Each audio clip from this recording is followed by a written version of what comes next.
Wow, line already to see our girl Jennie. Jeez, here we go.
Well, I think we talked, just for a moment about where it came from. It originated from 1995. Kelly Taylor had to choose between Brandon and Dylan, and in that moment, she said, "I choose me."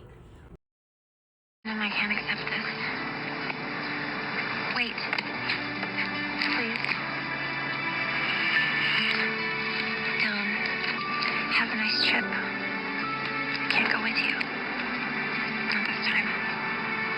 I've made my choice, and I choose me. I hope you understand. I'll love you both till the day I die. Which really resonated then, but I didn't fully get it.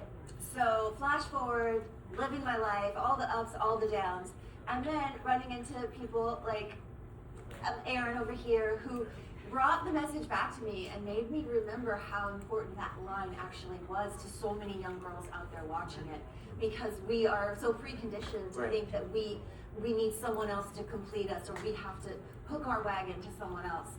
And I had lived so much of my life worrying about what other people thought, trying to fit the mold, trying to be chosen, be the one, and I was never really touching in with who I really was or what I wanted, and my love of self. And I think going through a lot of work in my life, a lot of personal work, I'm a very curious person. I love to learn, and in the book I talk about a lot of different trips that I've taken, different modalities of therapy that I've used, and I wanted to share all that information with everybody. So there's a little bit, my mom had shelves and shelves of self-help books. Okay. Like the first one I ever read was Jonathan Livingston Seagull. I don't know if anyone remembers that book. Oh, I mean, that's a good one. It's about a bird, but it's so deep.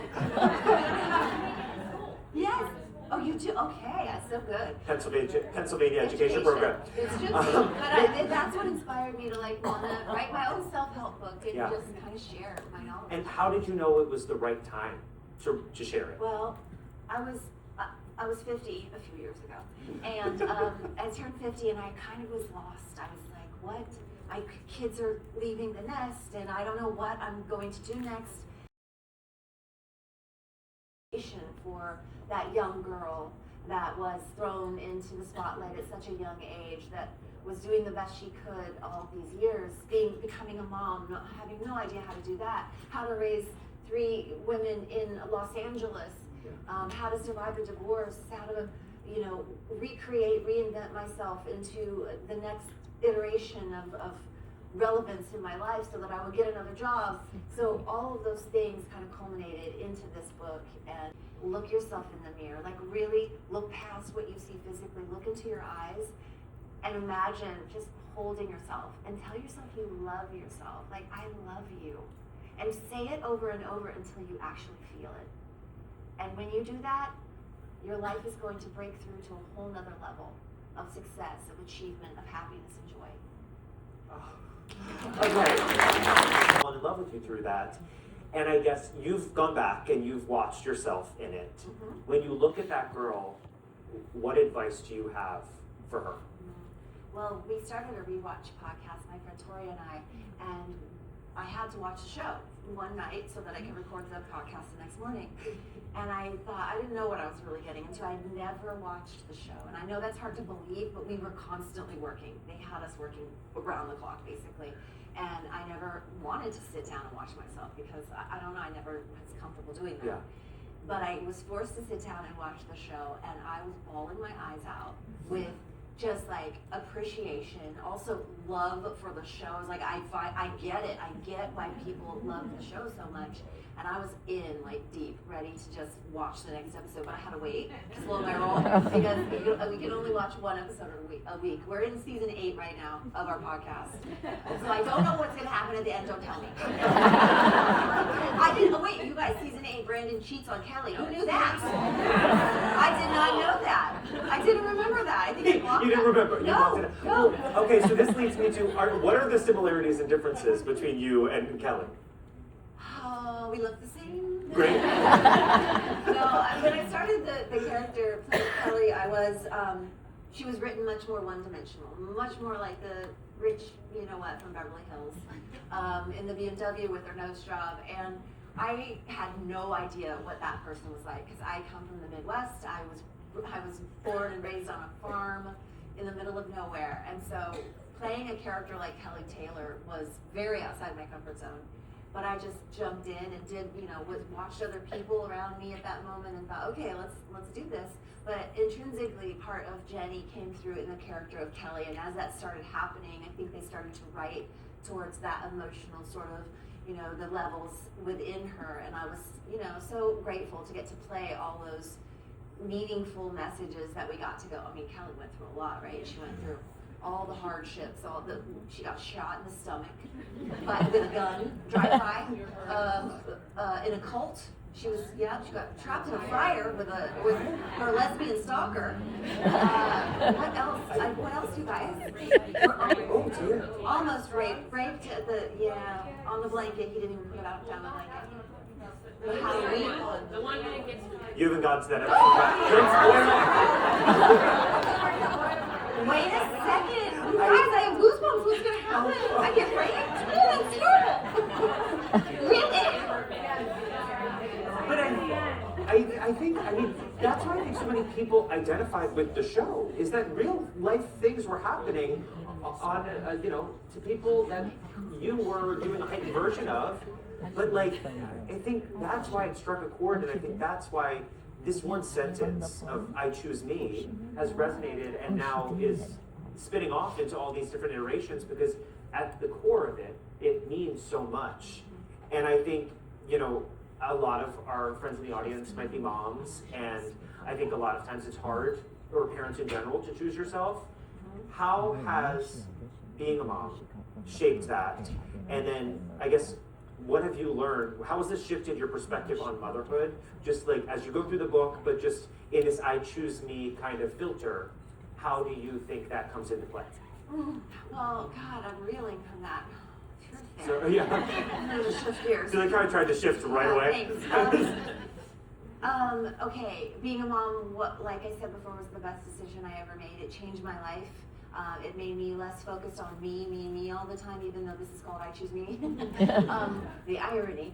But it also, I loved raising my babies and giving them every single thing I had, and everything else was on the back burner. Priority number one was my girls, always. And I now, as a mother of grown women, young adults out there kind of figuring out their lives, I can see how the impact of the messaging that I gave them as I raised them, that, there's nothing you can't do, and you are so smart, you are so kind, you are so, what is it? You are smart, you are kind, you are important. You remember that scene from The Help?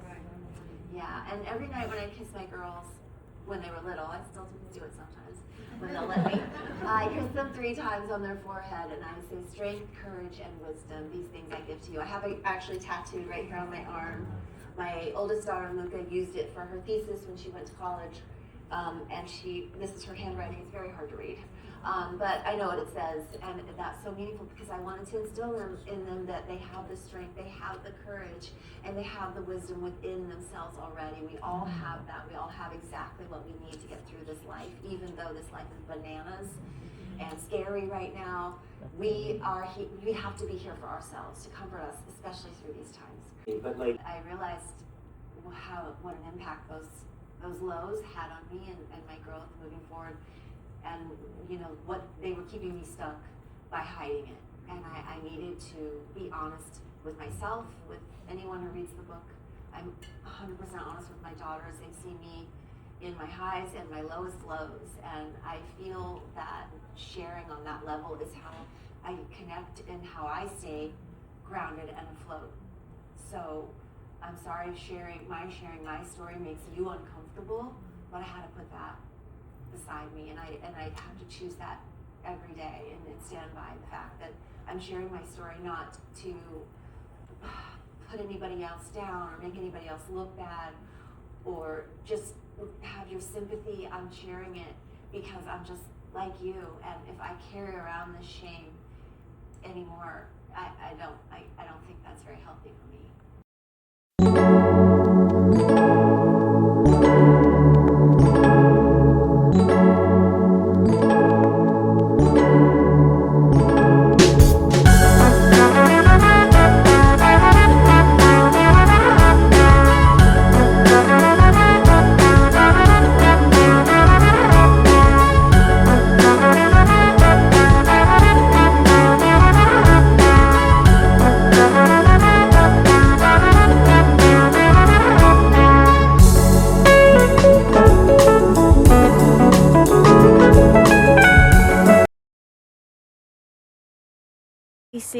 Yet once again, I want to thank you for one of the best, most wonderful days. Jennie Garth, thank you for coming here, kicking off your book tour with us, your diehard fans and admirers. We just love you.